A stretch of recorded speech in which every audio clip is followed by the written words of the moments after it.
Alrighty, sorry about the delay. Got caught up in fixing something. We're back.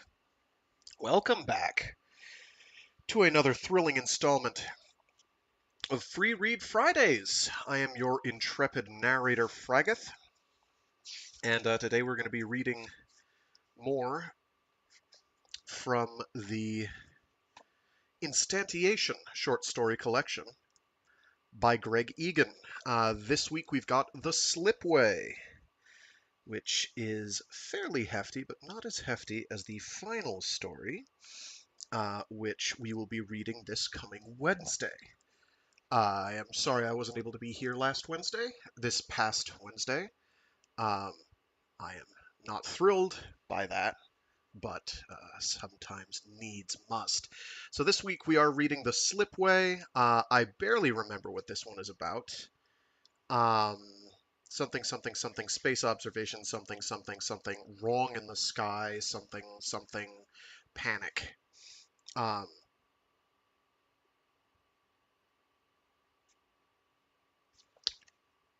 Possibly a mathpocalypse. I don't think it's a mathpocalypse this time, but it's close. Anyway, so the plan going forward in a broader meta sense is we do this stream this week for Instantiation, then Wednesday we'll do the titular story Instantiation, and next week, next Friday, we'll get started on Destination Void by Frank Herbert. And that will be kicking things along. The hope and the prayer at this point is that I'll be able to get through it before I have to be not here. At the beginning of August, but it is distinctly possible that this will not be the case. So those are going to be relatively hefty reading chunks, I think, is the plan. As opposed to the shorter ones I've been doing. So these are going to be probably 2 or 3 hour behemoths because I have a limited number of weeks in which I'm going to be able to get it done. Yeah, I've got 1, 2, 3, 4, 5, 6 weeks, roughly. I think. I don't think it's 7. 6 weeks, which is doable. It's not as hefty as the Jesus incident or the Lazarus effect, which clock in somewhat larger. But anyway, we'll be getting cracking on that. For Wednesdays Wednesdays next week, we'll be doing Instantiation. And then next week, I believe, next Monday is when we will wrap up Starship Troopers as well. Yes, next Monday we are wrapping that up. And then after that, I'll probably be doing Armor by John Stakely. I think it's John. Yeah, John Stakely. Which is fairly similar, but if, it had more of a clear cut, here's a plot rather than a philosophical discussion about the setting. The philosophy is a bit different there. It's a bit more recognizable and traditional. It's less of a treatise. After that, I'll probably do All You Need Is Kill by... I just saw it. You just remembered it. Oh, you fool. What have you done? Shucks. I can't remember his name right now.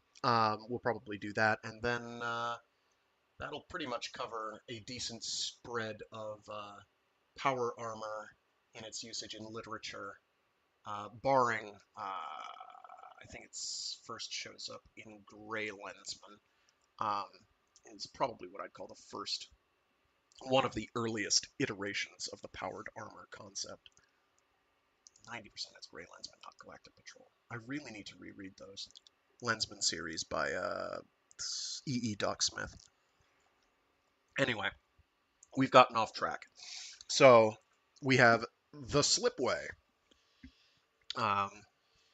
So sit back, relax, and enjoy yourself. Hopefully. I know I enjoyed myself doing these.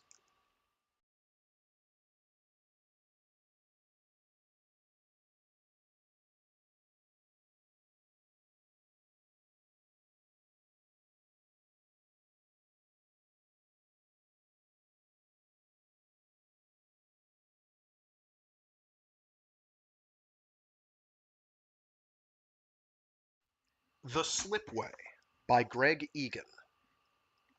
Chapter 1. Brian couldn't sleep, so as midnight approached he rose quietly and dressed in the dark.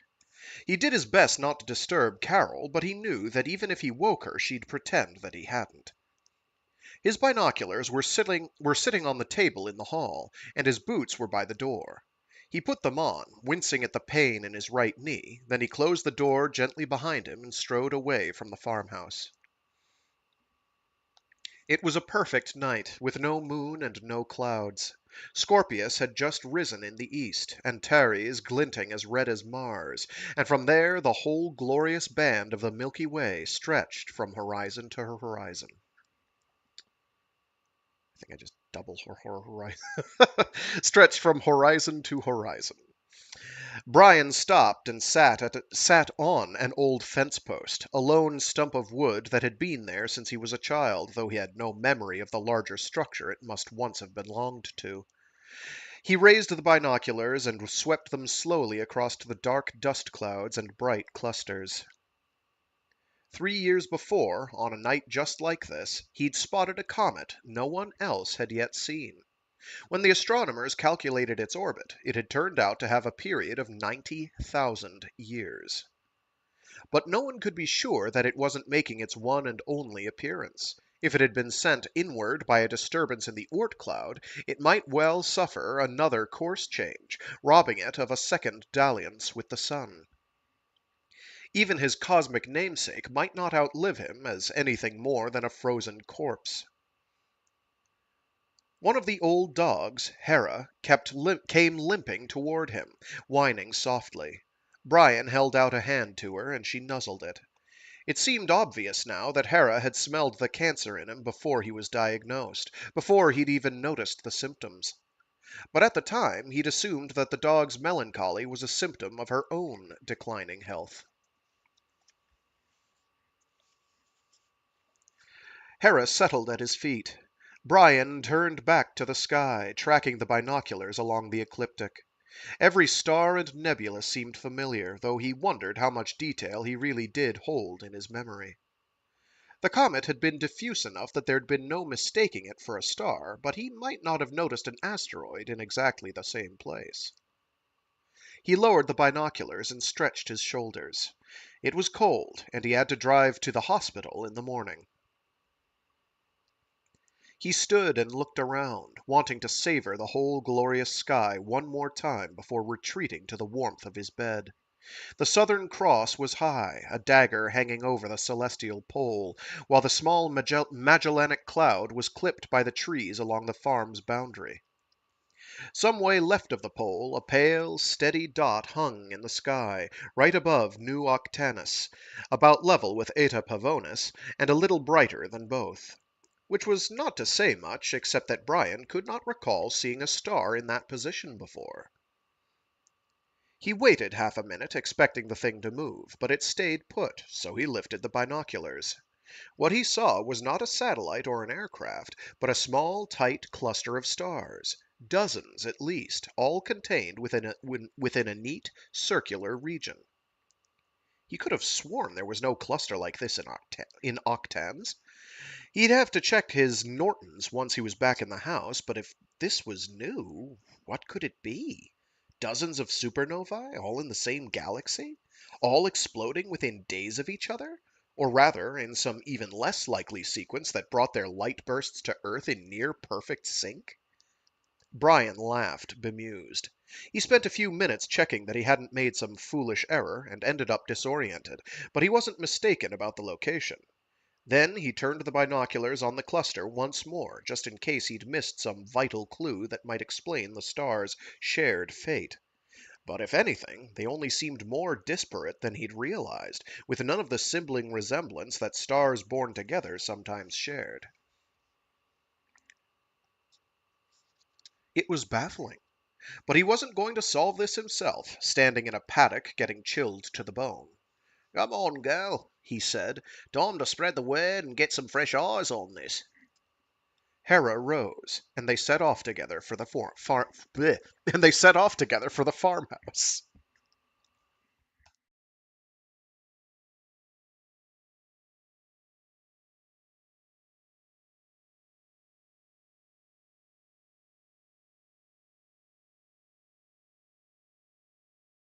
Chapter 2. Fatima woke on the second ring, and reacted in time to smother the third as she picked up the phone from her bedside table. "Yes?" she whispered hoarsely, not waiting to check the caller on the screen. Salif hadn't stirred, but she was turned away from him, sandwiching the phone between her ear and the pillow. Sorry to wake you, Dr. Benga. It was Gabrielle, one of her postdocs. No problem. What's happening? Fatima didn't think Gabrielle was observing tonight, but she was on the roster for external alerts. There's some kind of transient, Gabrielle explained. We really need to check it out. If we could get some time on the AAT. Hang on, where's this coming from? A farmer in New Zealand. He emailed the department. A farmer saw a light in the sky? Gabrielle said, His name's Brian Farley. He discovered a comet a few years ago. He's not some crackpot who saw Venus in his rearview mirror and decided it was a UFO. Okay. Fatima remembered the comet. So what's this transient? Gabrielle hesitated. Multiple stellar-like sources, all in close angular proximity. I've taken a look myself through a 30-centimeter instrument, but I have no idea what to make of it. Salif rolled over, muttering incoherently. Hang on a sec. Fatima slipped out of bed and grabbed a robe, then walked into the hallway and headed for her study.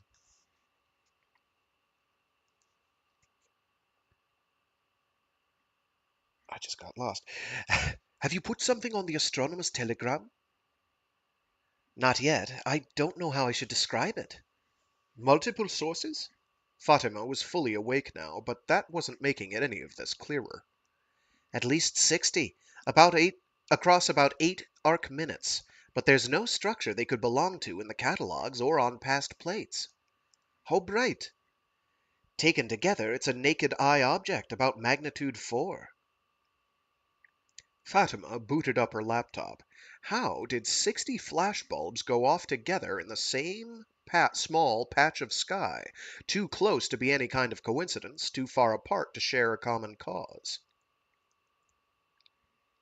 Do you have an image you can mail me? Yes. When the file came through, it looked like some kind of collage. In the center of the frame, a circular region contained a modestly dense star field. Nothing special in itself, but it seemed to have been cut out of an image taken in the star-rich galactic plane, and then pasted into a different one with a substantially sparser background, as befitted the region's actual coordinates. A sudden shift in the line of sight density like this could always arise by pure chance. But unless both Farley and Gabrielle were horribly confused, none of the stars in the center here had been present the last time anyone looked. I'm sure I can get you time on the AAT, she told Gabrielle. We need to take some spectra for a start. What do you think this is? Fatima stared at the image. Maybe some kind of lensing event? That didn't make much sense, though. A chance alignment between a black hole and a distant cluster of stars might magnify and brighten the cluster's image, but the scale and the geometry weren't really compatible with that. With this much brightening, whatever was magnified should also have been warped into a pair of arcs centered on the hole.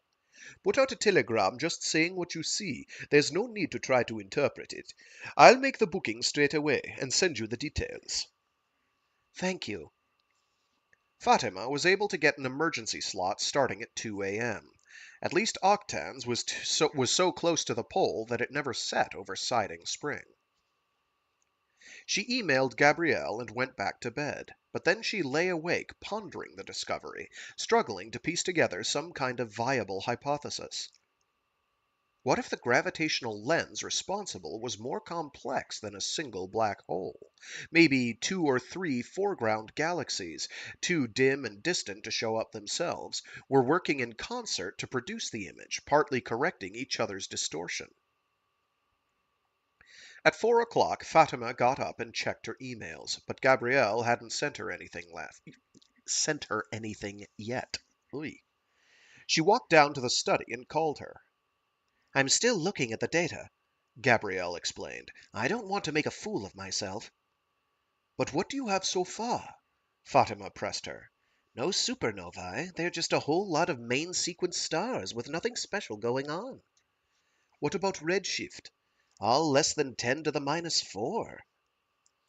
Gabrielle sounded almost apologetic, as if the phenomenon's stubbornly inconsistent details were her fault. Okay, so the stars were not in a distant galaxy, and it was unlikely that even a single gravitational lens lay in front of them. There's something else. Go on, Gabrielle said. Between the first exposure I took and the latest, 7 new stars appeared. Fatima considered that. Where exactly? On the edge of the central field. If this was a lensing event, and the alignment was delicate enough, maybe the image could change in a matter of hours as the magnified region shifted. And some stars disappeared on the other edge, right? Fatima asked. No, Gabrielle replied. The new stars all appeared all around the edge. It's not shifting, it's growing larger.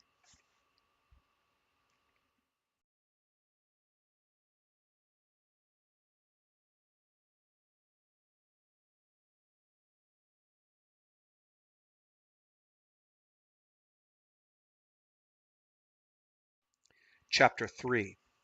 Fatima's computer chimed, then brought up a plot of the latest data from Chile, a time series giving each new star's angular distance from the center of the anomaly.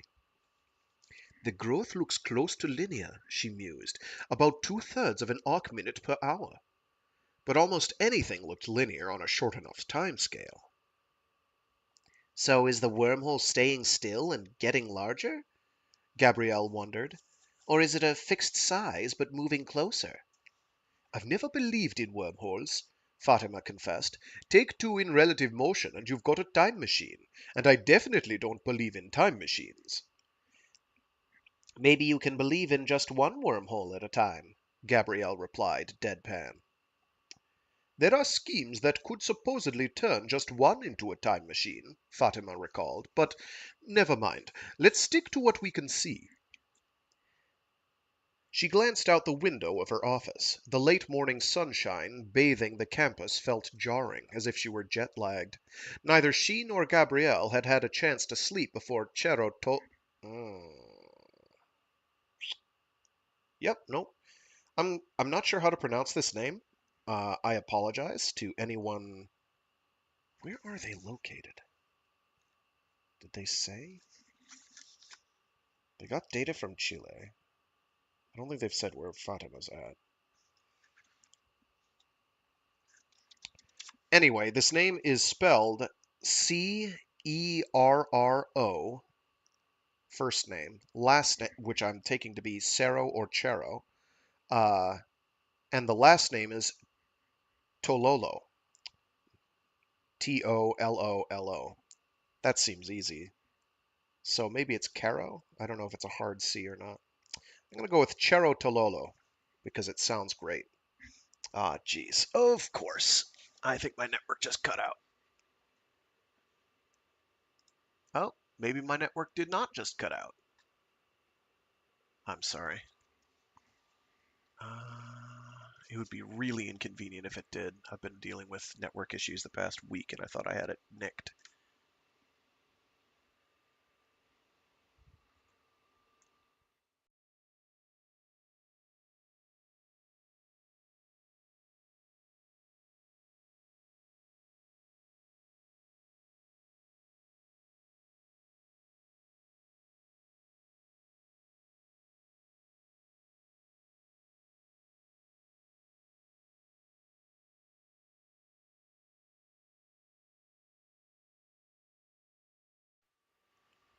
No, I think we're back.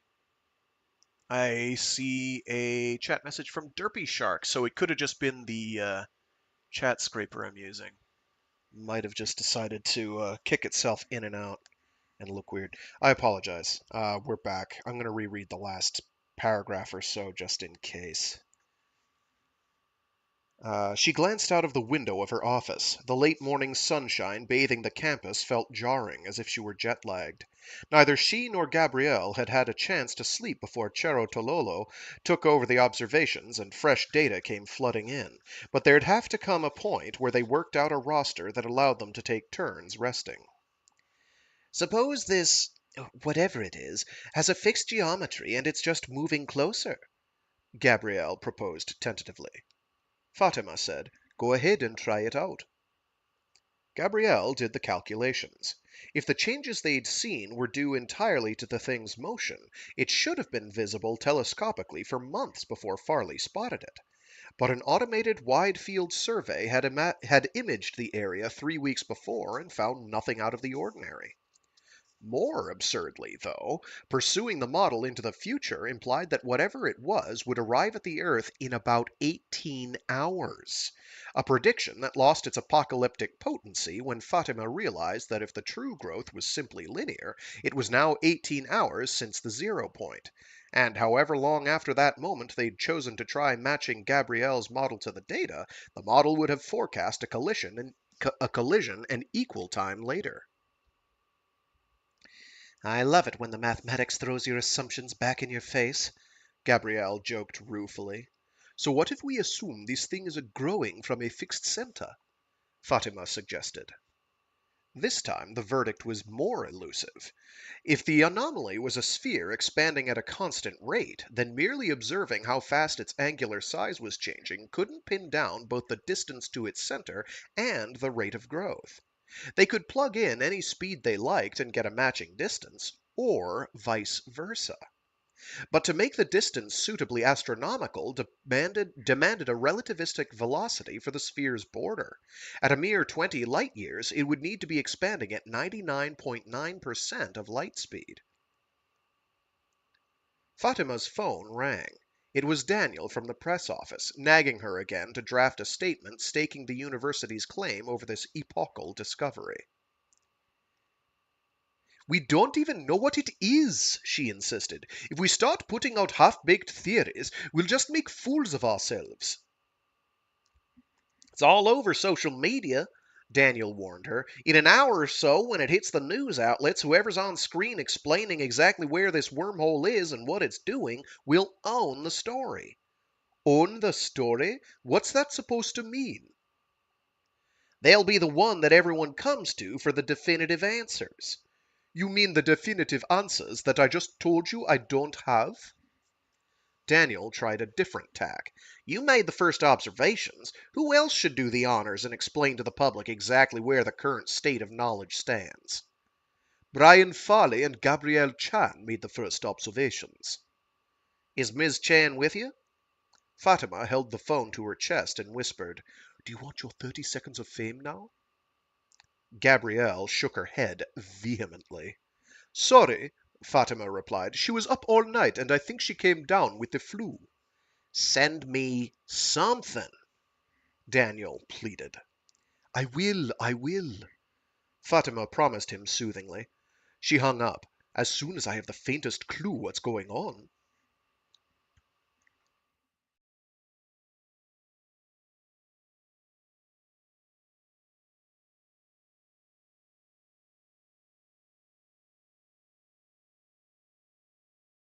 Chapter 4. It was dusk when Fatima finally left the campus. As she waited for the bus, she looked to the south, but the pane, as people were now calling it, was still invisible against the pale sky. That's P-A-N-E, as in window. Window pane.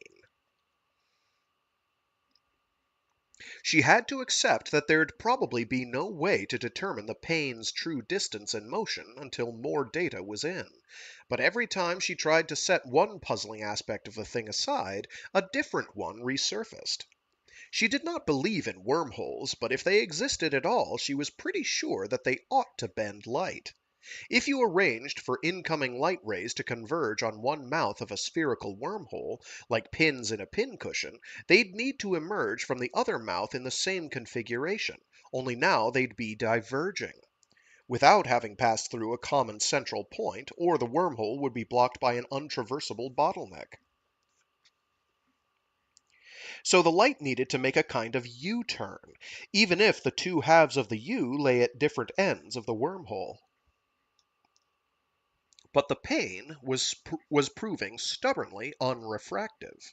Once a new star appeared within the growing circle, its location didn't shift at all. This window, which should have distorted the view like a thick concave lens, seemed more like an empty frame. There were toy models of cubical wormholes and other polyhedra, where all the curvature was concentrated along the edges. But even if this wormhole was shaped more like a geodesic dome than a sphere, the images of the stars should have jumped as they crossed behind the dome's numerous edges. Should have jumped as they crossed behind the dome's numerous edges. When Fatima arrived home, she could smell dinner cooking. "Now I remember why I married you," she called out to Salif. "Don't tempt fate," he replied as she entered the kitchen. "The minister is still threatening to relocate his whole department to some benighted country town in his electorate. Who'll cook for you then?" "You'll quit and stay here with me, won't you?" "I might check the weather in the new location first. There are only so many winters in Canberra I can take." He was smiling, but Fatima recalled the promise she'd made. 5 years here, then she'd move on.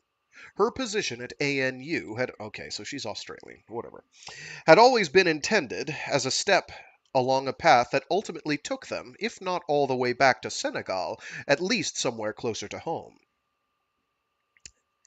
They sat down to eat with the television on. The pain was unavoidable. That's the pain, P-A-N-E, with a capital P. She's not feeling extreme pain physically. Homonyms are a pain. Indeed, they are a window into another world. Ha ha. Wordplay. Impugn study. Uh, they sat down to eat with the television on. The pain was unavoidable, but Fatima tried not to wince at all the nonsense it was generating. We're almost certainly catching our first glimpse of an alien transport network that crisscrosses the galaxy, A celebrity string theorist from New York enthused. So what we're seeing is like a new subway station under construction? The interviewer asked. That's the perfect analogy. But as well as seeing the entrance to the station, we're seeing all the way through the tunnel to the destination at the other end. In this subway, every tunnel is much shorter than the distance between the stations it joins. Fatima could understand his boyish excitement, his yearning to believe that the universe had been delivered to his doorstep. When she was 8 years old, her teacher, Mrs. Ndoye, had broken the astonishing news to the class that astronomers had seen a star wobbling from the tug of a planet orbiting around it. Fatima had snuck out of her room that night and looked up into the sky, hoping to witness the stars trembling for herself. But when she'd told Mrs. Ndoye that she planned to visit the newfound planet, her teacher had gently nudged her expectations a little closer to reality. "When you're older, you might study this world, and 1,000 others like it. But light itself takes years to cross these distances. How about leaving something for your grandchildren to do?" Salif caught the look on her face. "So why isn't it you there, getting the facts right?" "Because we don't have the facts." "None at all? You're not sure of even one thing?" Fatima said, "I know we are seeing light from the stars that we weren't seeing a few oh sorry. I know that we're seeing light from stars that we weren't seeing a few days ago, and I know that the stars themselves show no signs that they've suddenly brightened. But I don't know where these stars are, or why we're seeing them now, or what we'll see tomorrow." Salif nodded soberly. "All right, I can be patient. I won't plan my trip around the galaxy just yet."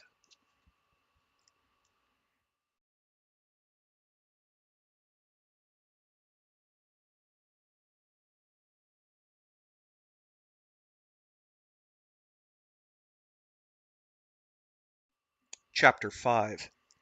This has to tell us something, Gabrielle declared. The Chilean team had just observed a blue supergiant, HD 183582, some 4,000 light years away, disappearing behind the pane. Fatima was trying to stay circumspect, but she could agree up to a point. Having a new constraint like this ought to reinvigorate their analysis. Apart from setting a maximum distance, the event itself had been much like the appearance of a new star within the circle, but in reverse. There had been no blurring, no bending of the light. The now hidden star had just winked out, as sharply as if it had gone behind the next moon. As sharply as if it had gone behind the moon. I don't know where I got next. I know where I got next. I'll bet you $50 the next one gets occulted as well. This is the problem. So, what sometimes happens, because my brain or my mouth are faster than the other, they aren't operating in perfect sync. My brain is read like half a line to a full line ahead, and my mouth doesn't know it yet. And sometimes things get transposed. My bad. The now hidden star had just winked out, as sharply as if it had gone behind the moon. I'll bet you $50 the next one gets occulted as well, Gabrielle proposed. HD 184039 was less than 900 light years away, and they'd learned the result by noon the next day. Fatima smiled. Why would I take that bet? It'd be too much of a coincidence if the pane was only just close enough to block the first star we could check. Gabrielle seemed to like this answer, but she wanted to push it further. So let's assume it could be even closer, say less than a light year. Fatima didn't protest. She'd entertain anything for the sake of the argument. Gabrielle said, What's the natural speed for a change in geometry to propagate through empty space? Light speed. So what if the pane is expanding that fast? It would have hit us before we saw it coming. Fatima scrutinized Gabrielle's face, wondering just how exhausted she was. Gabrielle shook her head impatiently. Suppose it's not spherical, though. Suppose it's circular. If it's 6/10 of a light year away and its radius is growing at the speed of light, that would match the angular growth rate. That would match the angular growth rate we're seeing. Fatima could see the attraction of the idea. A growing sphere had to grow slower than light, or it would have reached the Earth already. But the pane as they saw it was expanding so rapidly that either the sphere's border was moving at some arbitrary but still enormous speed, or it would have to be even closer to the Earth than Gabrielle was now proposing. Wormhole mouths are spheres, not disks, she said. You don't believe in wormholes, Gabrielle retorted. I know. Fatima thought for a moment. Maybe a disk would make more sense of the optical properties. If you're just cutting space-time along two flat surfaces and identifying the cuts, you don't have the same curvature effects, though the rim would still be singular, like a cosmic string under negative tension. It's hard to see how a structure like that could be expanding at the speed of light. I can't explain the dynamics, Gabrielle admitted, and another catch is that we're seeing a circle, not an ellipse. What are the odds that a disk would be facing us head on? Maybe you should sleep on it, Fatima suggested. I've got a class to teach. We can take this up tomorrow. The class was meant to be on methods for observing exoplanets, but Fatima decided to cut her students some slack. Even brain surgeons and ambulance drivers were probably debating their own theories of the pane with their colleagues as they worked, so it would be cruel to expect a roomful of budding astronomers to resist the same urge. She gave them free rein to ask questions or just raise ideas, and did her best to keep anyone, herself included, from shouting down even the craziest suggestions. If the pane actually hit us, would we survive passing through? Leon asked. Do we get to take the sun along, too? Fatima joked. Why not? If the pane were so tiny it could only fit the Earth, it would have to be so close that someone would have measured its diurnal parallax by now. That was a fair point. Fatima said, Given what we see with the starlight, the curvature doesn't look extreme. It's not on the scale of a solar mass black hole, say. But it wouldn't take that strong a gravitational field to disrupt the Earth's orbit. So? We don't know, she said. Maybe we could survive passing through, maybe not. But even if the pain is big enough to swallow the solar system, we have no real evidence to show that it's moving at all, let alone heading straight toward us.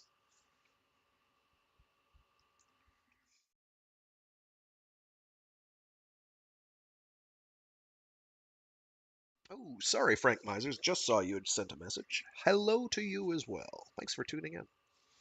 Chapter 6. Fatima woke and lay still for a while, turning the problem over in her mind. Then she rose and walked in the dark to her study. She closed the door before switching on the light. Then she sat at her desk and picked up a pen.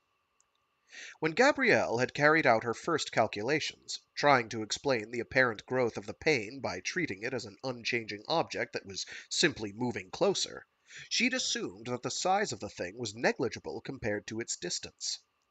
Fatima had never thought to question that. It would have seemed as absurd as disputing the fact that the radius of Mars was much smaller than its distance from the Earth, when you could hide the whole planet behind a match head held at arm's length.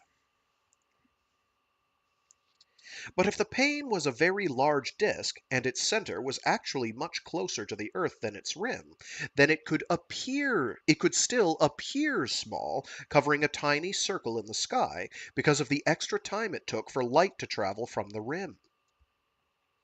In the original calculations, Gabrielle had used the time lag for the distance from the observer to the center, not the rim, assuming that the two quantities were so close that it made no difference.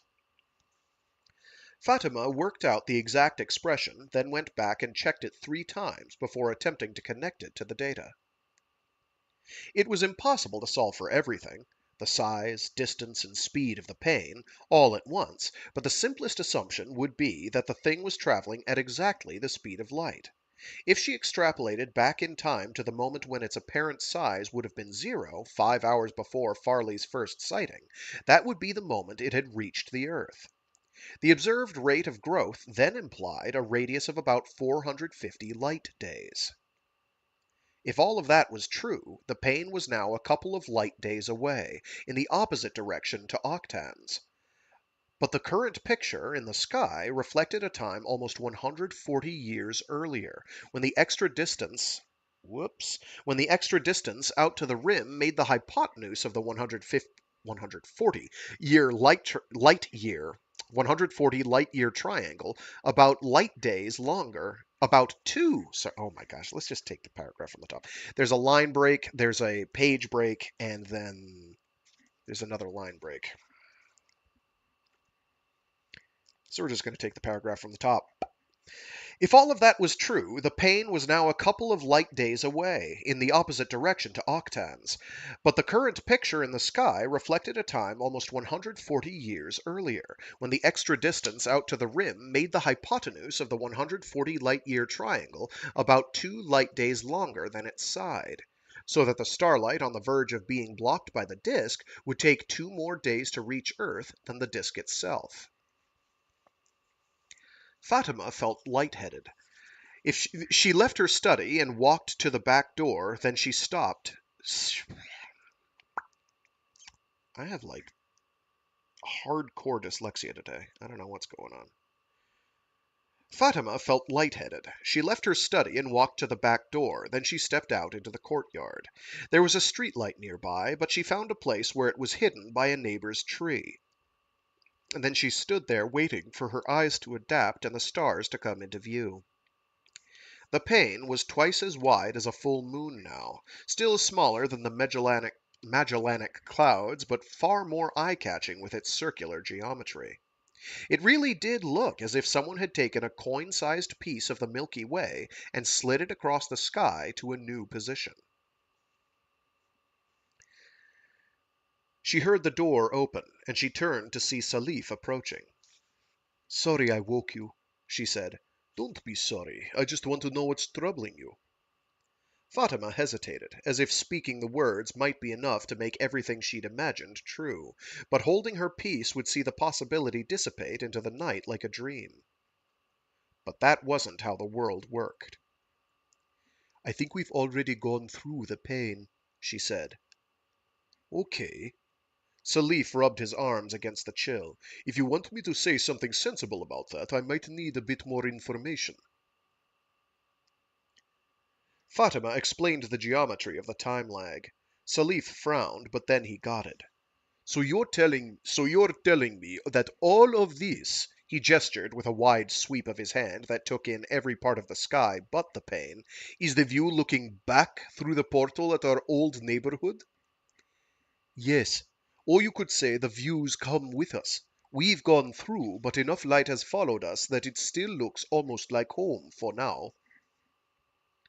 Salif was skeptical. If we're only seeing the pane as it was 140 years ago, how can you be sure we really did pass through it? If it was off to the side a bit, just enough to miss us, would we even notice the difference? Fatima said, if it was going to miss us, it would look like it was moving sideways as it grew bigger, enough that successive snapshots of the rim wouldn't nest around each other, they'd intersect. Oh, there's a semicolon there. My bad. Enough that the successive snapshots of the rim wouldn't nest around each other, they'd intersect. But they do nest, almost concentrically. We might not have scored a bullseye, but we didn't miss the dartboard entirely. Salif laughed and shook his head. I don't know what to say. If you are right, we just traveled thousands of light years and no one even noticed? No one noticed because the shortcut we took was over flat terrain. If we'd hit the rim, that might have been disastrous, but I think the pane itself is just ordinary vacuum. So in a sense, nothing happened to us, nothing that a purely local measurement could have detected. The topology around us just turned out to be different than we expected. That's got to be the understatement of the millennium.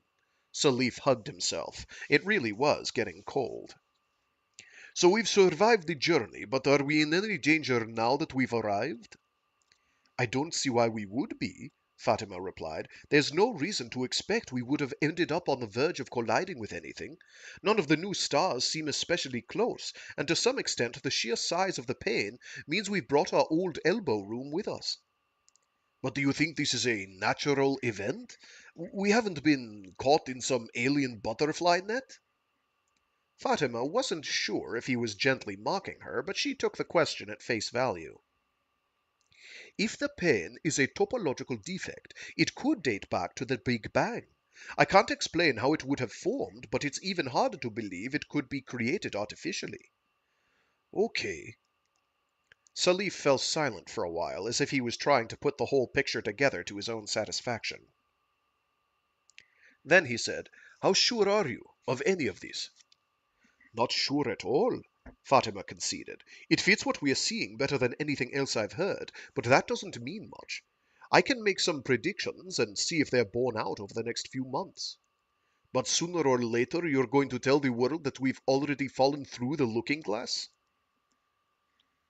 Salif sounded more worried now than when they'd been discussing the event itself. Fatima said, that's what I'm trying to decide. I don't want to sow panic. But if I'm right, things are only going to get more frightening. The pane will just keep growing bigger in the sky, and the more stars that vanish behind it, the closer it will seem to be. What better way to undercut the fear than that hitting the pane might destroy the Earth than announcing that we've already come through without a scratch? Salif remained apprehensive. What if you're wrong, though? What if this thing just fizzles out? Do you want to be remembered as the woman who claimed that while we were asleep one night the sky fell down? And when people pointed out the familiar constellations, all still in place exactly where they'd always been, she insisted that they were only a mirage? Fatima couldn't help feeling wounded, but he was right to drag her back to earth. I'll talk to my colleagues first, she said. Maybe Gabrielle can find some flaw in my reasoning and prove that it's all nonsense. Salif stepped forward and embraced her. You know I trust you, he said. I just don't want to see you get hurt. I know. Fatima extricated herself from his arms. We'd better go inside, or we're both going to freeze to death.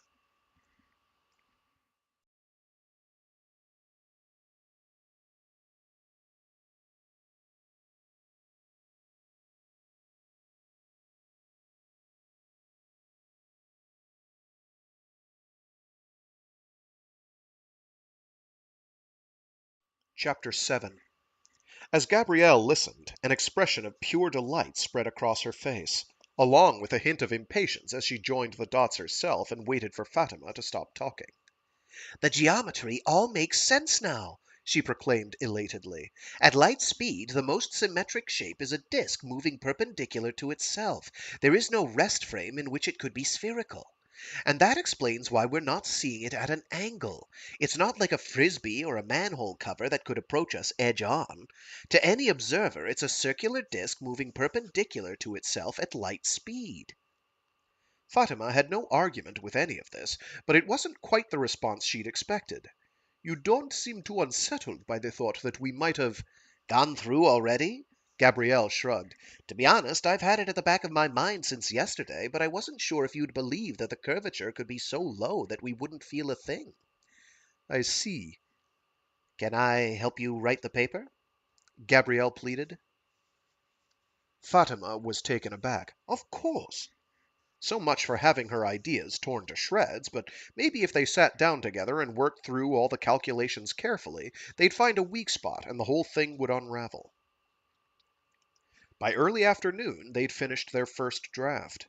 The geometry itself was very simple, and they had enough data to fix the radius of the pane to within a few percent. The only wiggle room that remained was in the impact parameter, the distance between the Earth and the axis of the cylinder the pane had swept out.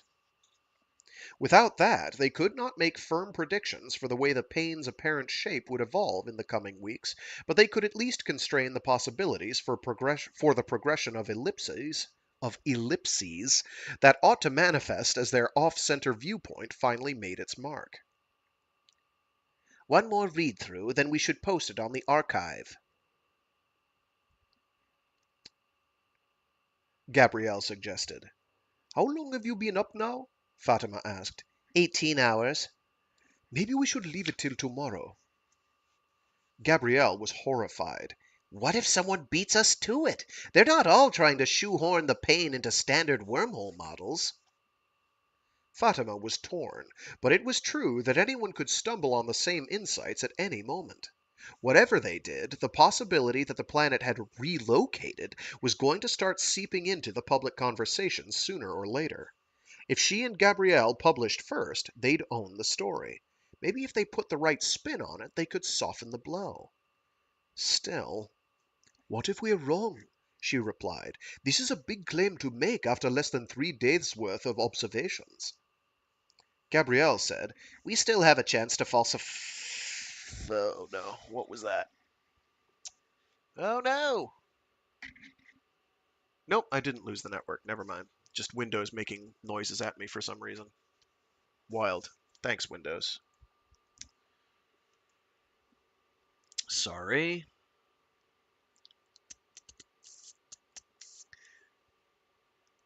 Gabrielle said, We still have a chance to falsify the theory. How?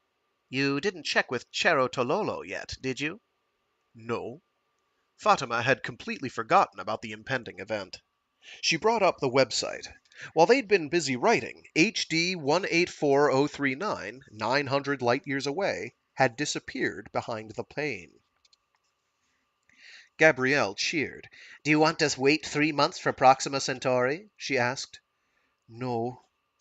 Fatima still felt anxious, but she did not want to cede priority for the idea. And if she was wrong, she might not be in the best company, but she certainly wouldn't be alone. 700 new papers had appeared on the archive in the last 48 hours, most of them positing exotic new physics to explain the pane. Gabrielle proofread the manuscript and corrected a couple of typos. Fatima posted it, though it wouldn't appear online for a few more hours. I'd better go home and grab some sleep, Gabrielle said. No rest until we've answered the second question. The second question? Fatima was a long way from letting go of the first. We're probably not in Kansas anymore, Gabrielle replied. So the question is, where exactly are we?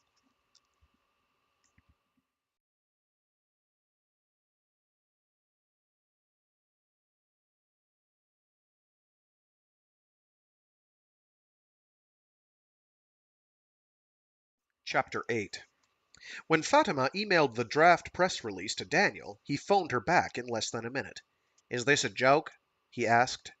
"Of course not." "The entire solar system passed through a wormhole 3 days ago?" "I don't want to use the word wormhole," Fatima insisted. "It has too many misleading connotations." Daniel said, "I think terminology is the least of your problems." "What I've described is just one of several competing theories," she conceded, "and it might be a while before we know which one's correct. But you wanted my take on the pain as soon as possible, and this is it." Daniel sighed, resigned to the situation. "Are you willing to do interviews defending this theory?" "If I have to." "Here's a tip then. Prepare some graphics illustrating what you're saying, or the TV people will choose their own, probably from some bad science fiction movie." Fatima made a short animation showing how the light grazing the edge of the pane would lag behind the pane itself, determining its apparent size at any moment. She resisted the urge to add the Pythagorean formula, and just had the hypotenuse swing down across the diagram so that its length could be visually compared with the distance to the center. Then she grabbed a passing undergraduate for an opinion. "It's kind of textbooky," he complained. "You should show some actual stars." Fatima collected a sequence of exposures of the pane, and then overlaid an expanding red circle showing her model's prediction for the size of the effective window.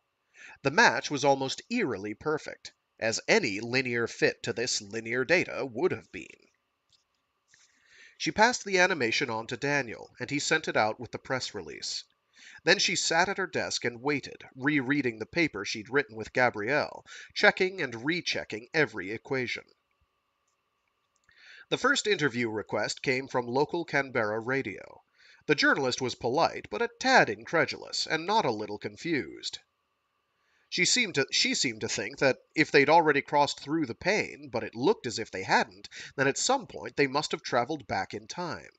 "We are only seeing the past," Fatima stressed. "That's how it is when you look into the sky. We're always looking back in time."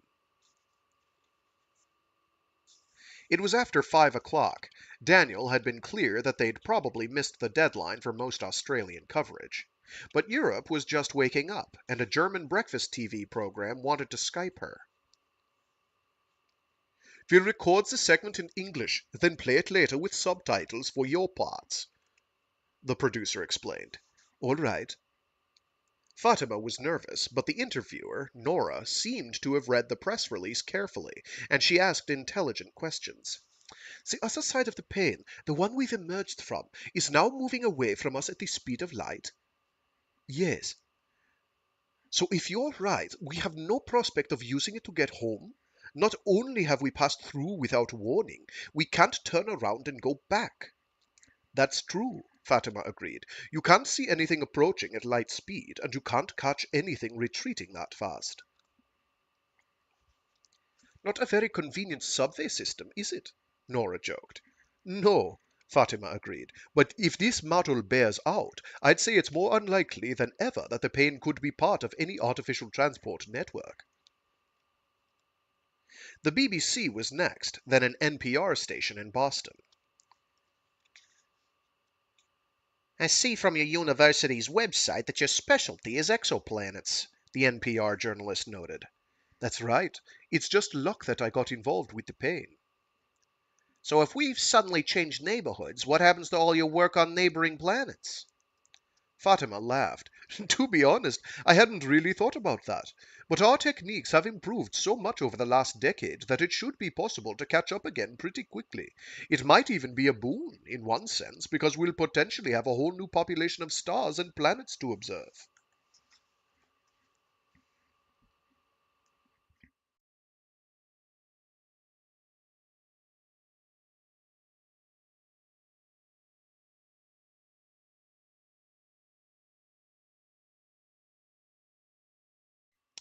Chapter 9. "I have 639 emails," Fatima told Salif. She hefted her phone up from the bedside table.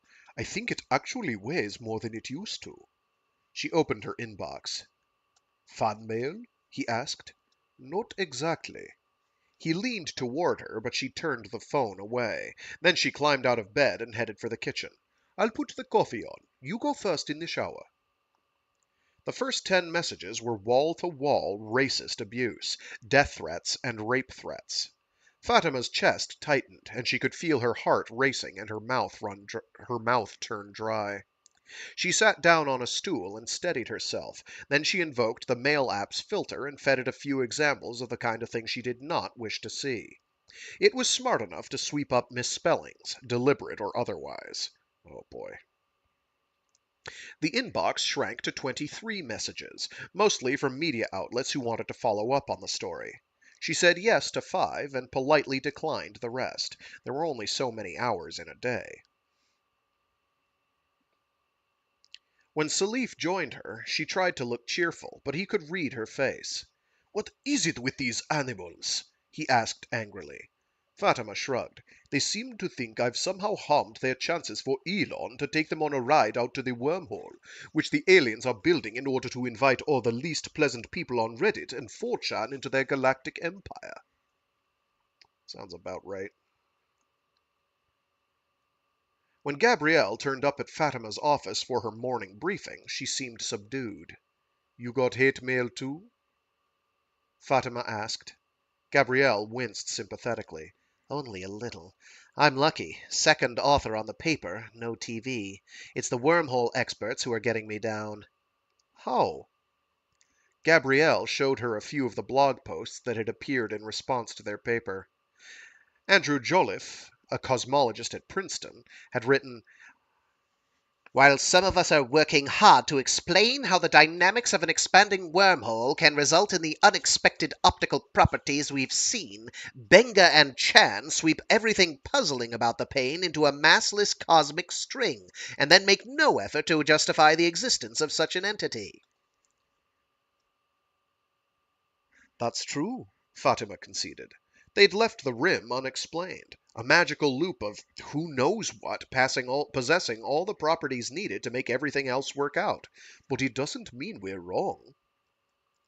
The first step in understanding the pain was to be clear what the observations implied about its structure on an astronomical scale. Whatever exotic modifications to particle physics might or might not follow was a separate question. Gabrielle said, "If we're right, no one else's predictions for the growth curve will match ours once it goes nonlinear, and no one else is predicting any departure from a circular window." "Yeah, but the nonlinearity in the pain's apparent growth would probably remain undetectable for 5 or 6 months, and any change in the shape would depend on how far they were off axis. Off axis, sorry. For now, all they could do was be patient, ride out the backlash, and get on with the rest of their work. "How are things going on the second question?" Fatima asked. "I'm building up a metallicity profile," Gabrielle replied. "So far, it looks comparable to the Milky Way. I've also spotted a few potential Cepheids, so we might have a chance to get some distances without having to wait for parallax measurements." "Well done." When Gabrielle left, Fatima sat down and steeled herself for the 5 more interviews she'd promised to do. They all turned out to be tougher than the earlier ones. The journalists had read the dismissive reactions from the experts. "Your background isn't in Einstein's theory of general relativity, is it?" a reporter from Singapore asked pointedly. "It's not my area of research," Fatima admitted. I'm an astronomer. I've studied relativity, but I'm a planet hunter, not a cosmologist." "So how seriously should we treat your claim that we've all passed through a wormhole, when wormholes aren't your area of expertise?" The question stung a little, but it was not unreasonable or unanswerable. Fatima said, "The simplest explanation for what we're seeing isn't a wormhole at all, in the usual sense. It's a region of space-time that's flat almost everywhere, but connects up in an unexpected way. My co-author and I don't claim to have an account as to how this region formed in the first place, but that doesn't change the fact that what we're observing fits our model very well so far. Maybe that will continue to be true over the coming days and weeks, maybe it won't. Only time will tell."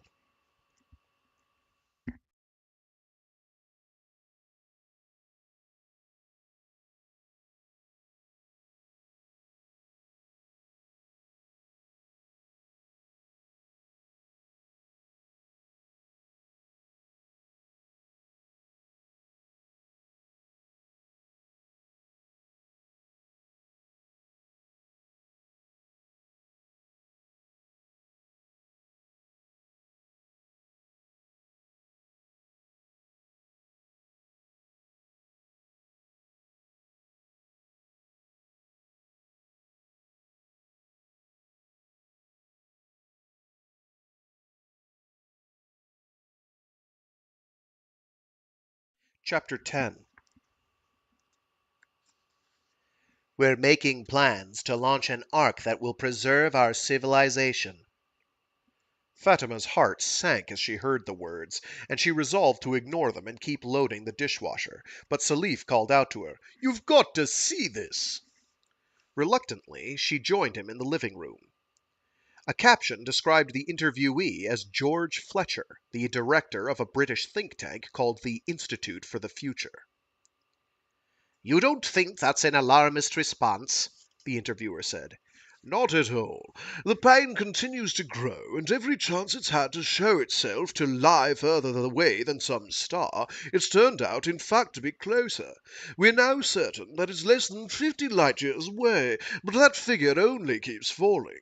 Whether the Earth is at risk of being damaged or merely captured by some hostile entity is unclear, but we need to be prepared for the worst. But what kind of spacecraft could we build at such short notice? Where would we be sending it? Fletcher nodded gravely. It's a terrible thing to have reached this point, because even with the largest investment of resources we could hope to muster, we'll only be able to send a robotic craft, carrying a digital library and some frozen genetic material.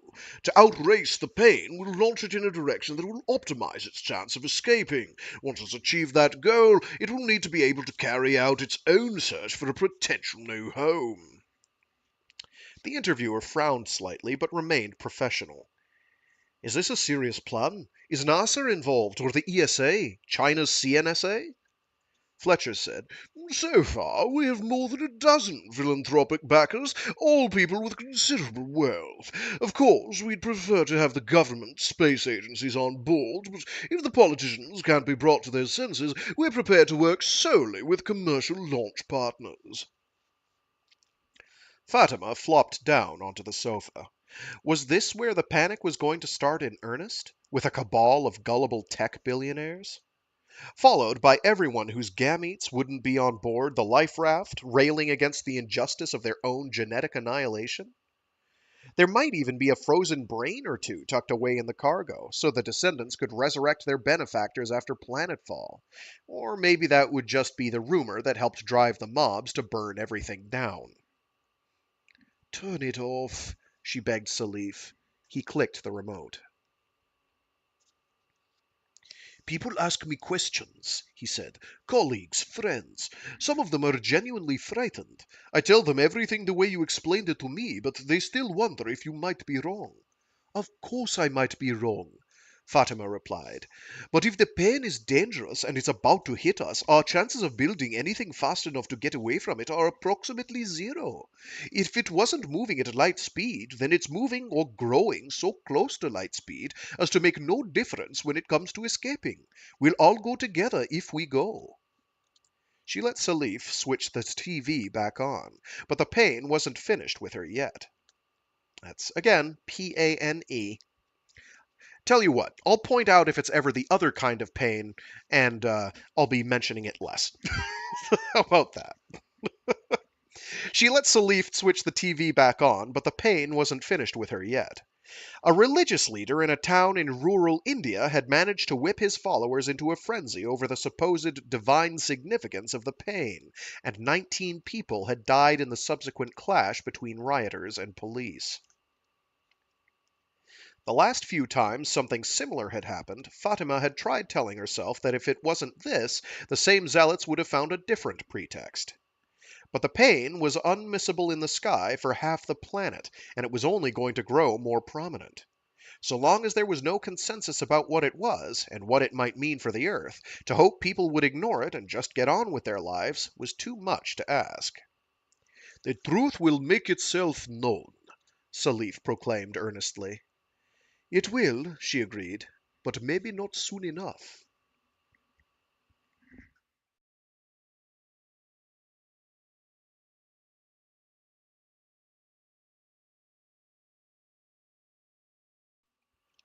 Chapter 11. As Fatima crossed the common room and approached the coffee machine, she had to force herself not to lower her gaze. None of her colleagues were staring at her, no one was whispering or laughing.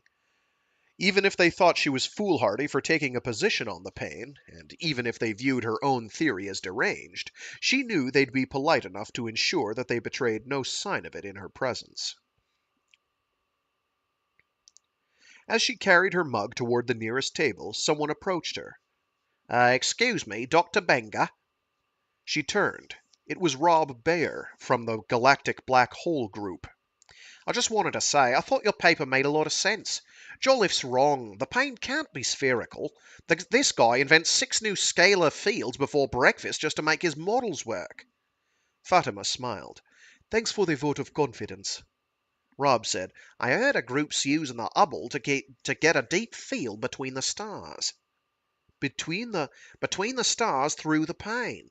They've found a small region where they think they can see past the local stars and get a background showing a patch of distant galaxies. Fatima felt the skin on her forearms prickling. It was like the scene in a movie where the police were watching the video of a kidnap victim and they spotted a reflection that let them look out through a window out onto the street. Which group? Rob hesitated. I shouldn't really say. They haven't announced any results yet, and I heard about the old thing third hand. But I thought if you had a heads up, you might be able to use it. Thank you, Fatima replied reflexively. She had no idea what he meant. But as he nodded and walked on, she understood. A correct prediction about the nature of this image, made before its actual contents were known, might win a lot of support for her model. She sat down at the table. How long did she have? She thought of going after Rob to ask exactly when the results would be made public, but if he'd known that, he would have told her. So she took a sip of coffee and tried to focus. Suppose Jolliffe was right, and the pane was a spherical wormhole. Since it wasn't accompanied by a haze of gamma rays from interstellar hydrogen converting to antimatter and annihilating, it seemed safe to assume that it was not transforming objects into their mirror image. But since light entering a wormhole was essentially reflected away from it, albeit at the other mouth, points on the 2 mouths needed to match up with each other via a process that also included a reflection, so the 2 reflections cancelled, and the handedness of any traveler remained intact. Not sure what the handed. Oh, so that they don't become a mirror image of themselves. Okay, very good. I think that's what he's saying there. I think. I can't promise that I know, because I don't. But I think that's what's meant. For a spherical wormhole, that still allowed an infinite number of possibilities, but Fatima could imagine 2 especially natural choices. Each point on one mouth could match up with the antipodal point on the other, in which case the view looking through the pane would show the galaxies that used to be visible in octans, but they'd be rotated 180 degrees around the center of the view. Or, if the mouths had been born together, they might be mirror images of each other, reflections in the pane perpendicular to the axis along which they'd separated. The result would then depend on the relationship between the Earth, the pane, and that unknown axis.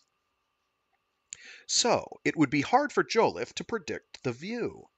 But how much did her own model change that?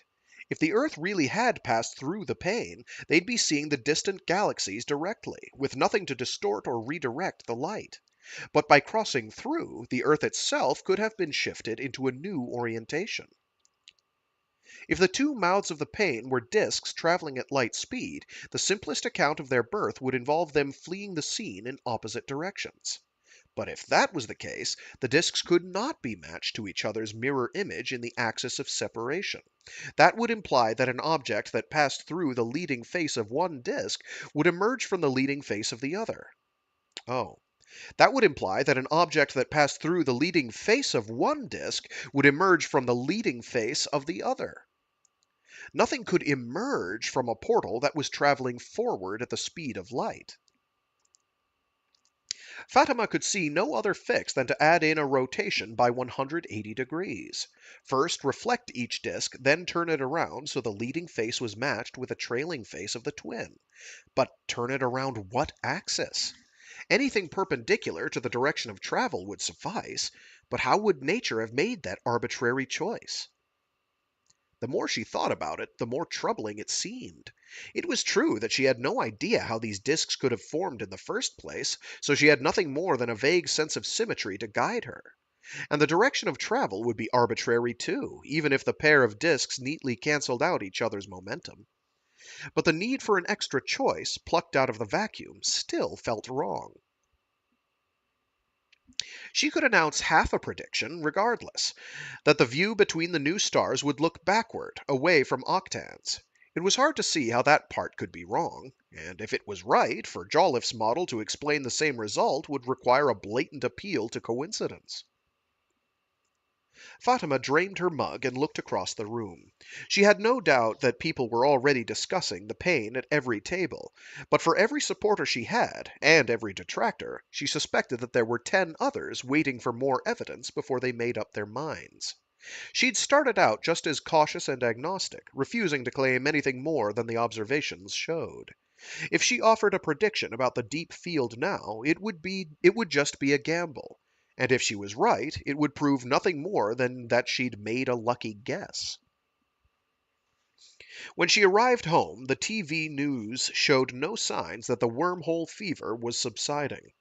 A fresh group of con artists were offering to digitize people and transmit them into space, which admittedly circumvented the problem of sluggish spacecraft escaping a relativistic threat, but it didn't inspire much confidence in the content of the transmission, let alone the ultimate fate of the data. Minor cults with their own idiosyncratic messages about the pain were blossoming across the world, but Fatima was more worried about the people who'd ignore all the faux rationalist and faux religious nonsense and just look into the sky in search of answers themselves. Before long, their guts would tell them, quite reasonably, that something huge was sweeping toward the planet. Salif said, "Didn't everyone's ancestors freak out at the solar eclipse at some point? But I've never heard a historian attribute a serious cultural setback to an eclipse." Fatima took no comfort from that. Eclipses only last a few hours. This could take a couple of years to resolve. Salif frowned. "And your nemesis has no qualms about spreading hysteria?" "Jolliffe?" Fatima shook her head. "I can't put the blame on him. He's never claimed that the pain will reach the Earth. All his calculations end up with the expansion slowing down and reversing. He believes that whatever's happening here has happened at random all over the universe for the last 13 billion years. His wormholes can't grow forever, or the whole place would be like Swiss cheese." Fatima's phone rang. It was Gabrielle, and she sounded excited. Did you hear about the deep field? "No." Fatima felt a pang of guilt. She hadn't shared the early tip-off with Gabrielle, telling herself it wasn't fair to burden her with it. But she was a grown woman. She could have made her own choice. Gabrielle explained the part that Fatima already knew, but then she added the revelation that had prompted the call. What it shows is that the background's unchanged. All the galaxies we can see are exactly where they were before the pain appeared.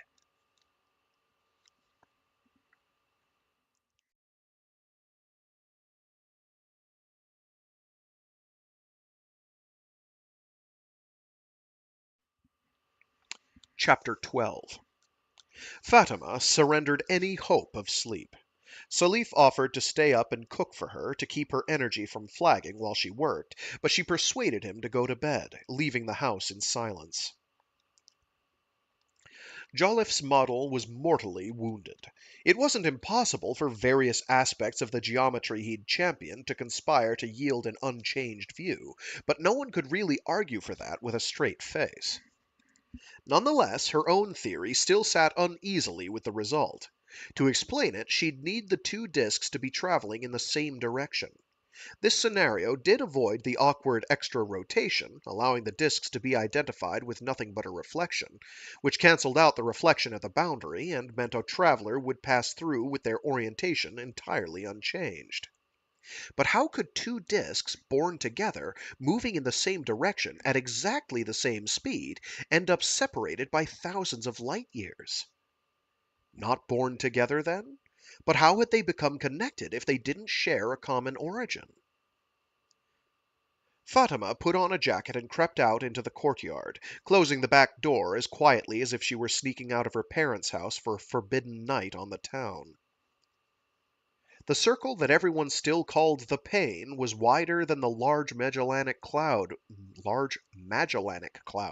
now.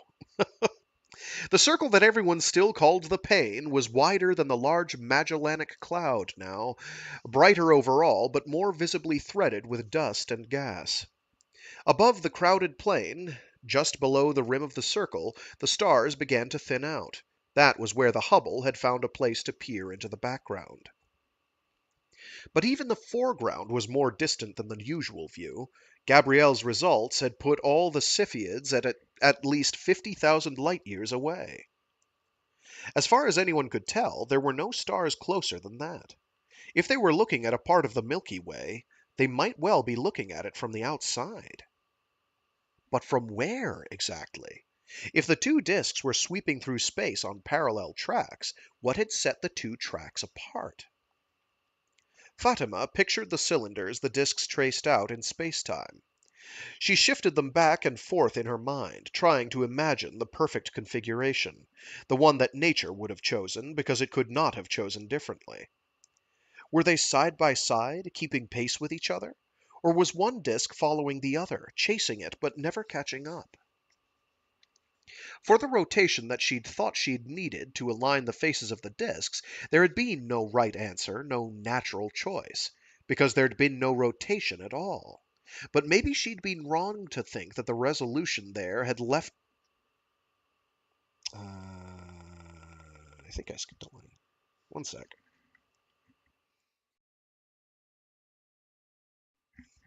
Nope. But maybe she'd been wrong to think that the resolution there had left her with an entirely new problem. Maybe the answer was exactly the same as before. She returned to her office and started collecting the software she needed. People had already written most of the modules she required, she just needed to fit them together. One piece of code mined the star catalogues from the Hipparcos and the Hipparcos and Gaia satellites, finding the most up-to-date measurements of current locations and proper motion. Another turned the mass of stellar data into a view from an arbitrary viewpoint at any specified Another turned the mass of stellar data into a view from an arbitrary viewpoint at any specified place and oh my god, what is going on? My diaphragm is rebelling. No.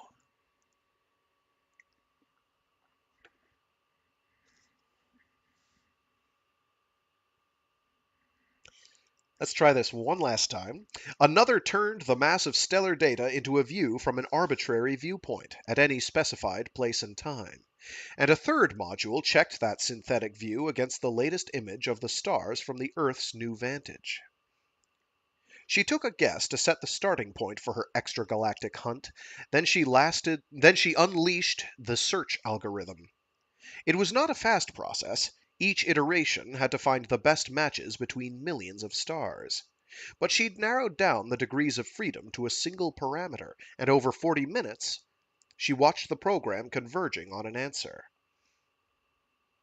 When it halted, having done its best, the artificial image and the real one, though easily distinguishable by eye, were eerily close. Not every star had been catalogued and measured, and not every measurement was perfect. But by following the Pain along its trajectory into the future, the algorithm had found a viewpoint that more or less matched what Fatima now saw in the sky. There was no need for a second disk on a second parallel track. If you passed through the leading face of the Pain, you emerged from the trailing face of the very same disk. After a delay. The past and future hyperfaces of the cylinder that the Pain traced out through space-time had somehow slipped along their shared boundary, so although they remained in intimate contact, they no longer matched up in the same way. It was less like any kind of bridge or tunnel than an ancient fault line, worn so smooth that you could cross it without ever noticing that the strata had ended up wildly misaligned. Fatima shut down her computer, turned off the lights, and walked quietly to the bedroom. When she slid under the covers, she put her arms around Salif and held him tightly, clinging to his warmth. He stirred. Did you get anywhere? He asked. I did. I'll tell you all about it in the morning. Right now, I need to catch some sleep. Good idea. He took her hand and covered it with his own. Do you know what time it is? Fatima said, About 65,000 AD.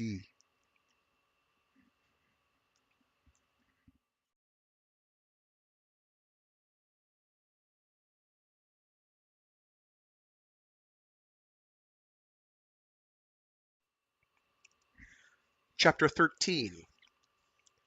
I have an idea, Gabrielle announced.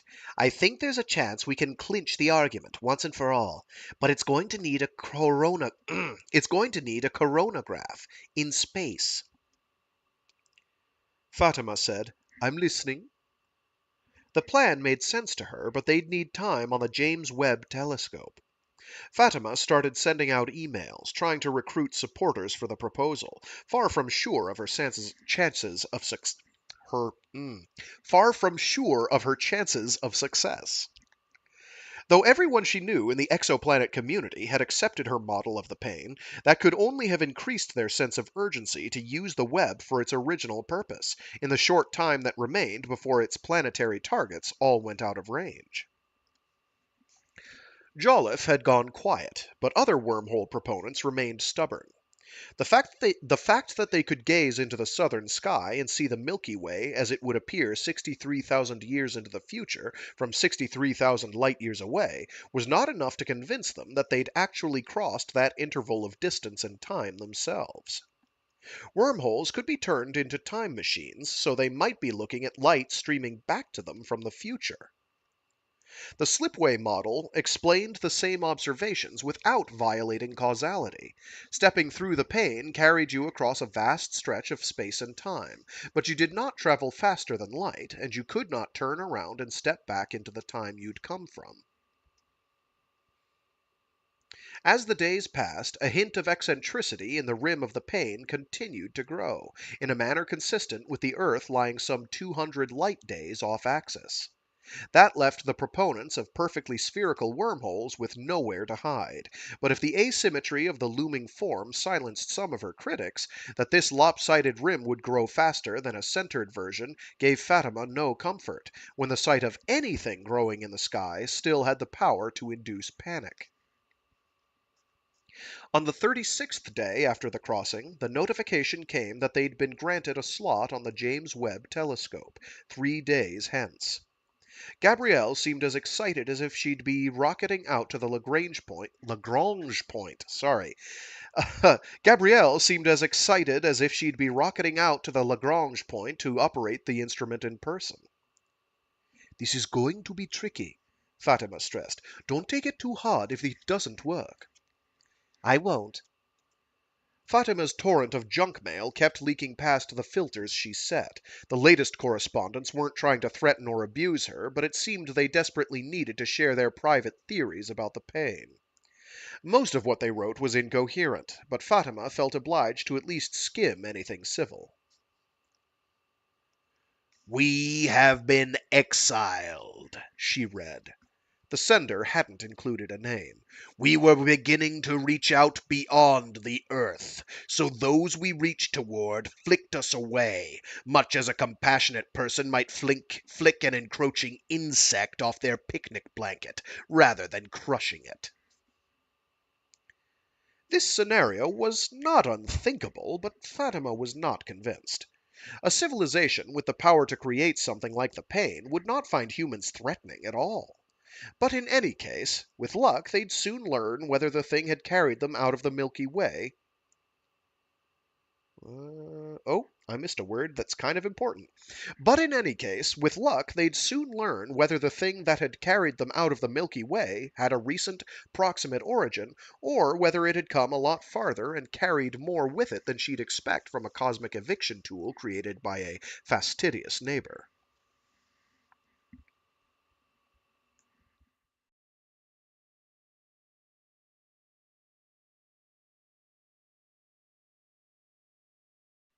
Chapter 14.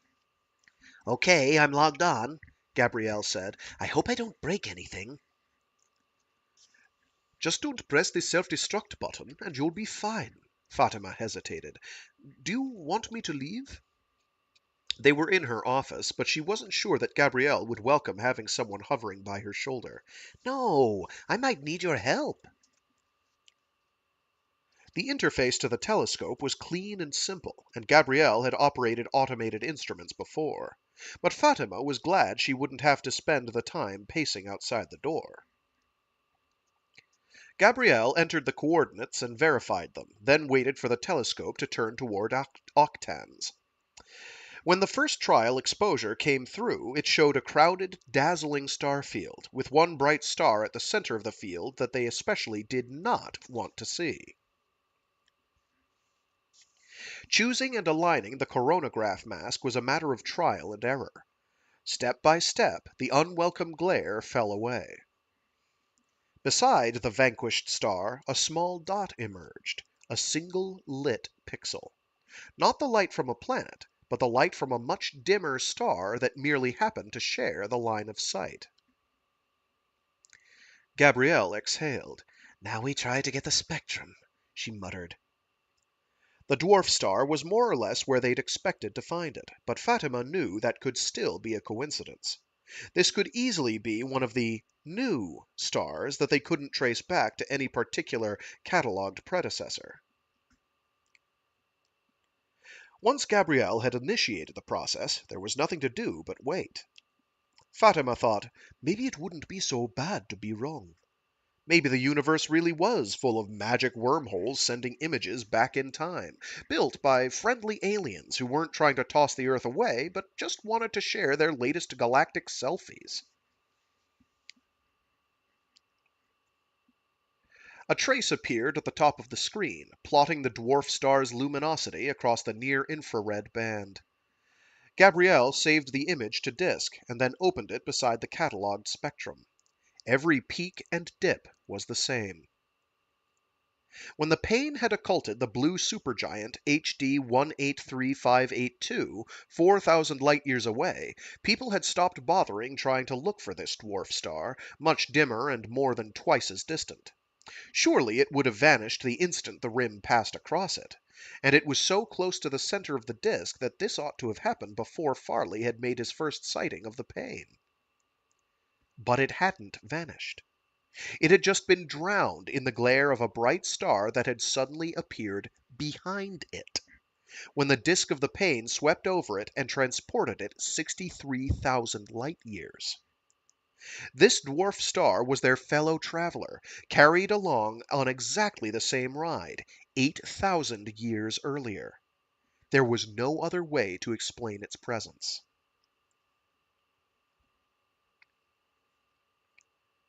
Fatima started sobbing. Gabrielle turned to her, perplexed. What's wrong? This is the proof we needed. This settles it. I didn't want it to be true, Fatima confessed. I didn't want us to be out in the dark looking back. What do we have to look forward to now?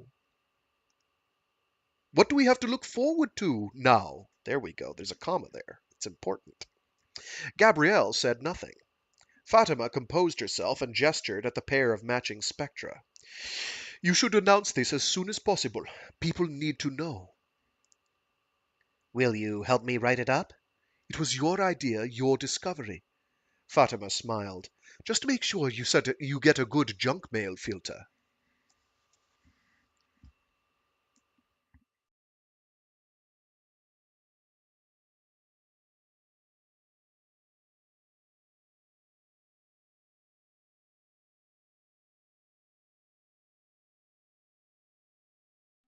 Chapter 15.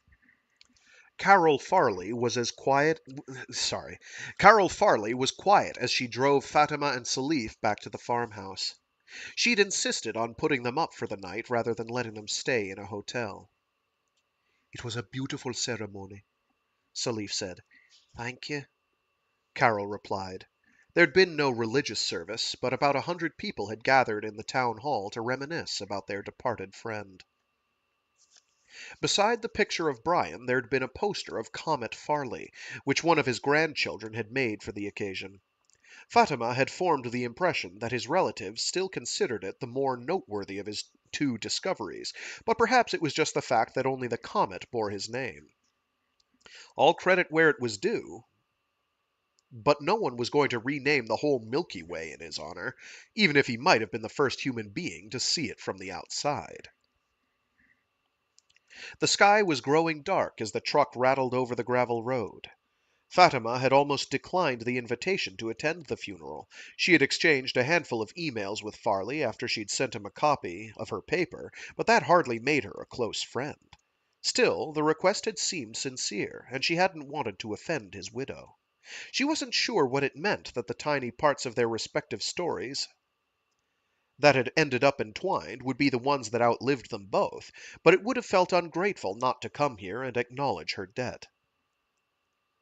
When they reached the farmhouse, Fatima heard dogs barking. Carol shouted out some sharp rebukes, but told her guests, Don't worry, they're sweethearts. Fatima steeled herself, but as she stepped down from the cabin, the dogs just paced back and forth in front of her, keeping their distance. Carol switched off the headlights, leaving the farmhouse and the surrounding buildings in darkness.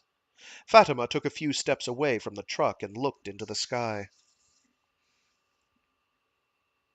To the south, the galaxy sprawled across the horizon, not quite edge on. She could see part of one spiral arm, but the view would be much clearer when it rose a little more. To the north, a larger ellipse full of the old stars poked one end toward the south, where the light from the farthest part of the rim was taking longer to arrive. I never really cared much about this sky, Carol admitted. She gestured toward the Milky Way. but that's quite a sight. It looks close enough to touch, Fatima replied. Inside, Carol showed them to their room. I'll be up for a while yet, so if you need anything, just ask. This is very kind of you. Oh, this is very kind of you, Salif said. It was good of you both to come. Carol was about to leave, then she turned back to them. I wrote the Wi-Fi password and left it on the table there, if you need it. When she left, Salif sat on the bed and loosened his tie. He picked up the piece of paper with the password and held it out to Fatima. Go on, you know you've won. Go on, you know you want it. You're evil. But she didn't refuse. She'd told most of her friends and colleagues about the trip, so she only had half a dozen messages. The last was from INSU in Paris. Fatima read it through twice, then sat on the bed beside Salif. What would you think if I took a new job in France? He scowled. You mean we'd have to speak to our colleagues in our second language, not our fourth? And we'd be forced to spend only a quarter of the time traveling whenever we flew home? You do know Paris gets colder than Canberra? Salif shrugged. Is it a job you want? Fatima described the project. A team was being assembled to design and operate a new satellite, purpose-built to study the retreating rim of the pane. Every time it crossed a source of X-rays or gamma rays, the occultation would be recorded, gathering information about the nature of the phenomenon at the highest available energies. She said, either I stay with exoplanets and try to improve the techniques so we can keep mapping them from this distance, or I jump ship and spend the last 20 years of my career doing something new. Salif pondered that. The Milky Way isn't going anywhere. The Milky Way isn't going anywhere, we hope, but the pain certainly is. That's what I was thinking, Fatima replied. She was done with mourning the old sky and mourning her old dreams, but she would not accept that this exile was permanent, any more than she'd ever accepted the gulf to the stars as eternally uncrossable. She said, if the Slipway was artificial, one day we'll build our own. But if it was natural, it can't be all that rare. There must be others to be found. Either way, if we ever want to take the same kind of ride again, by choice instead of by accident, we'd better learn to understand what's in front of us before it's gone. Salif smiled at the audacity of her words.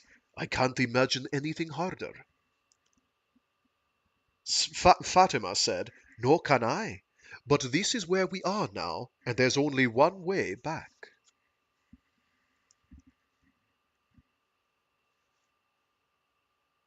and that was The Slipway by Greg Egan. Kind of a cute one. Definitely a good example of Greg Egan making your brain itch. He does that. It's one of the reasons I like him so much as an author. He exposes me to things that most other authors don't seem to do. Um, and does a reasonable job of explaining it.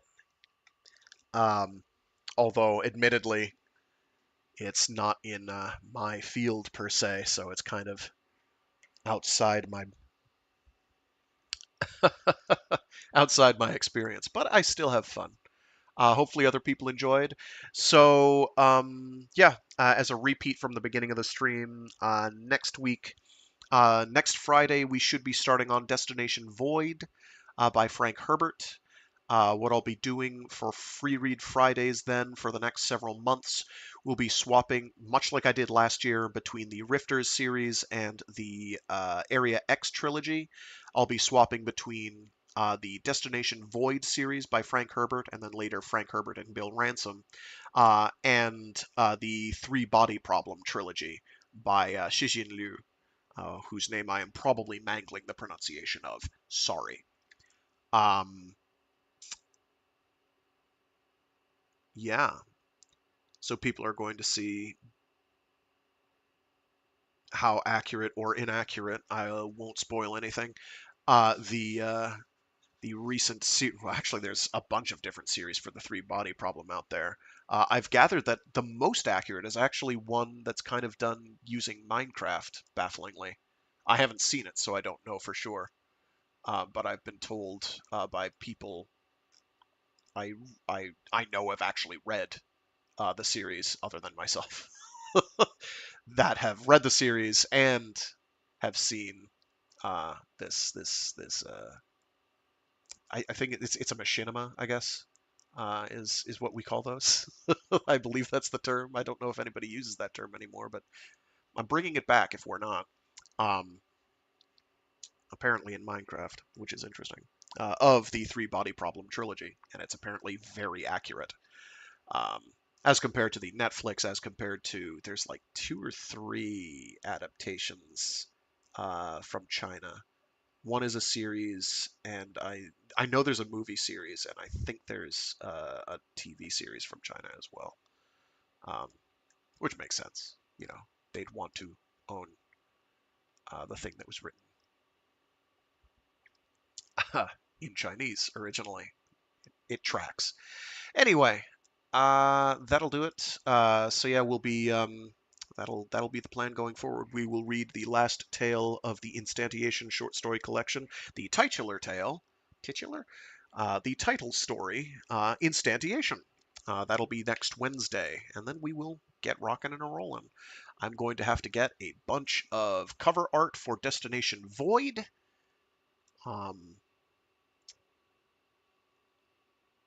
that we will use throughout. I'll probably have to get some for the other ones, just get it ahead of time so I don't have to search for it later. And yeah, so that'll take most of the rest of the year.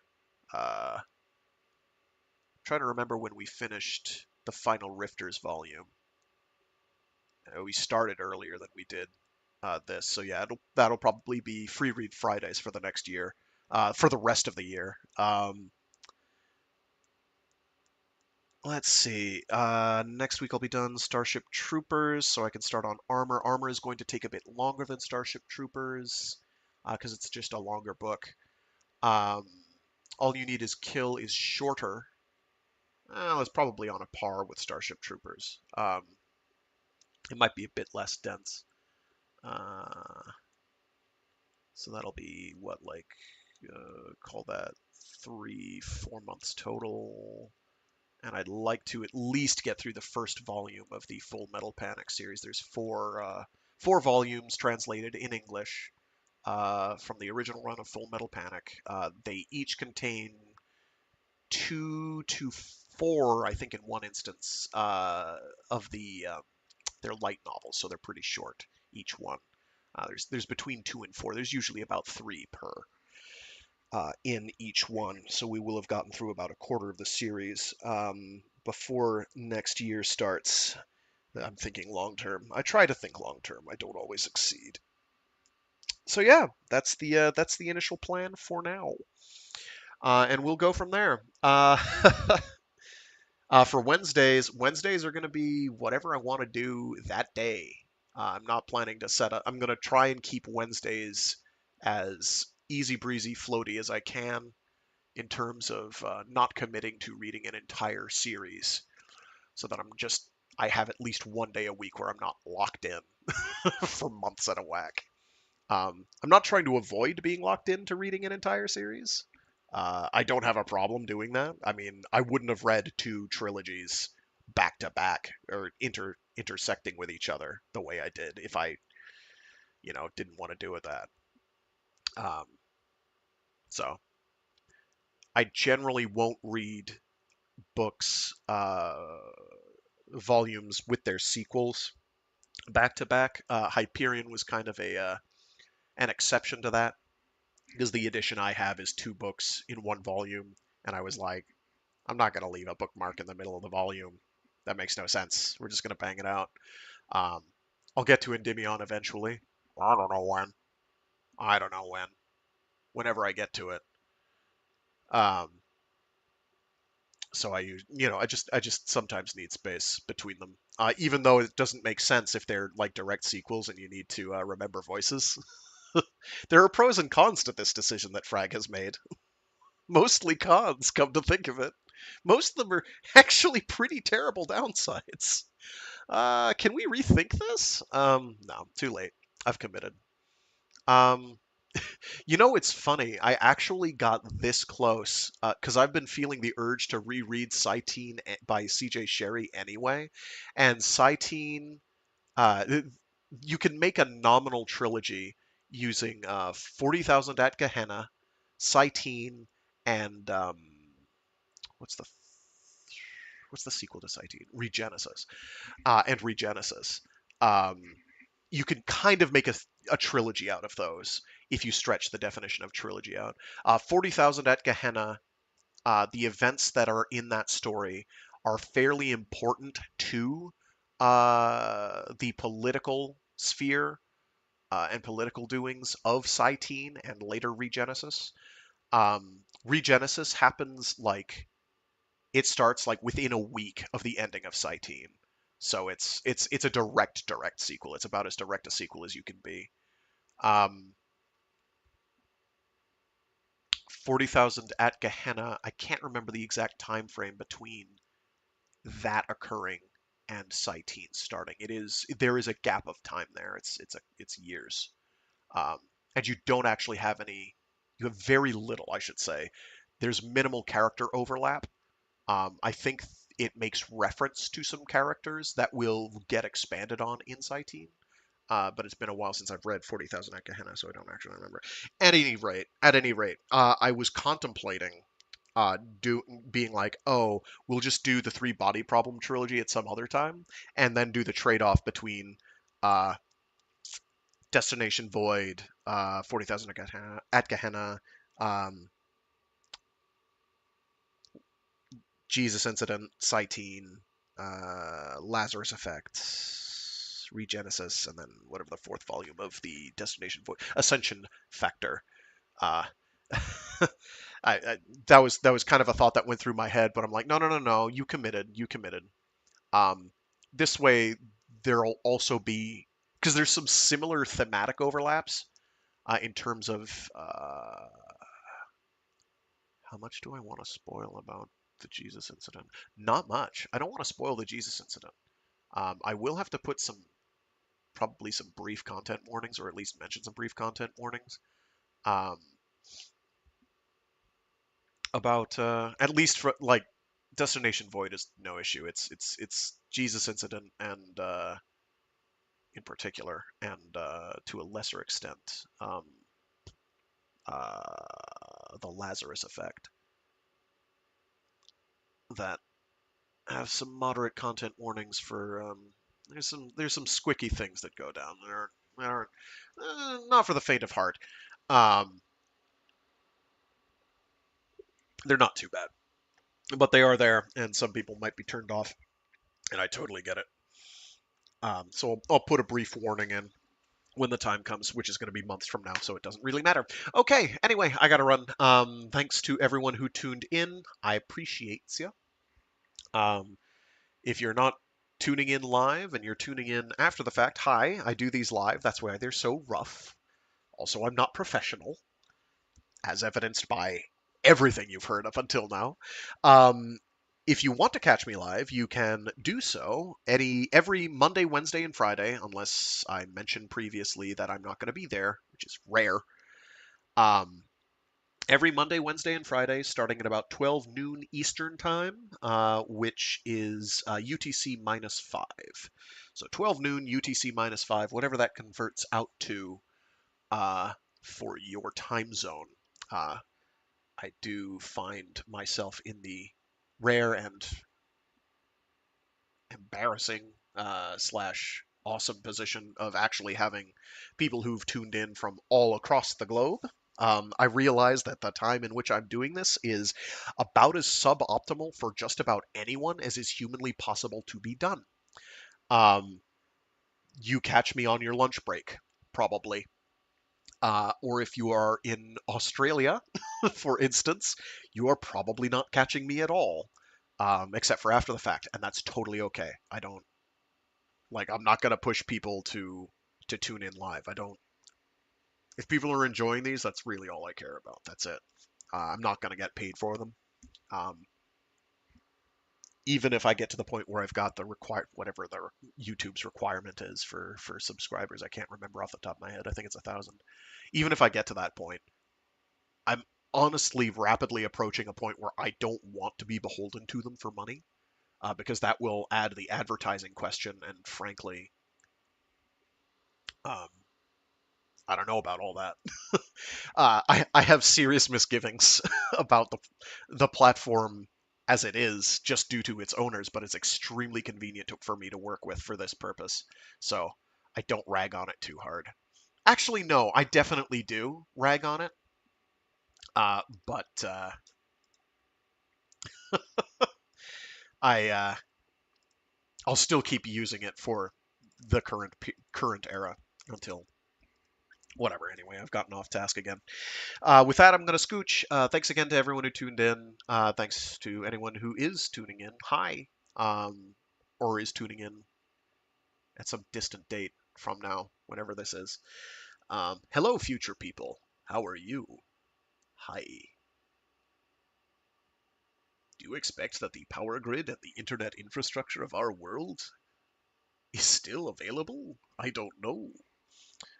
Probably next year I will have my stuff all backed up and we can find out. Um, anyway, I'm gonna dip. Stay safe, stay sane, stay cool or toasty as your local geographical weather conditions permit. Um, don't do what I did on Wednesday and be massively dehydrated. Do drink water. Do stay cool. And, or toasty. Don't stand exposed in the Siberian tundra, please. Thank you. It's not a good idea. It's bad for your health. Uh, and yeah, be decent to each other. That's about it. Yep, be decent to each other. All right, see you all next time on Monday for the finale of Starship Troopers. It'll be fun. We'll actually get action sequences again. Yay! And I think some philosophy, but less philosophy and politics. There's a bit in there, but it's mostly action. I think I braked just before the action kicks in, like a couple pages before. Anyway, I will seize y'all later, or here. No, see, it's text. I'm seeing your text. Whatever. Seize y'all later.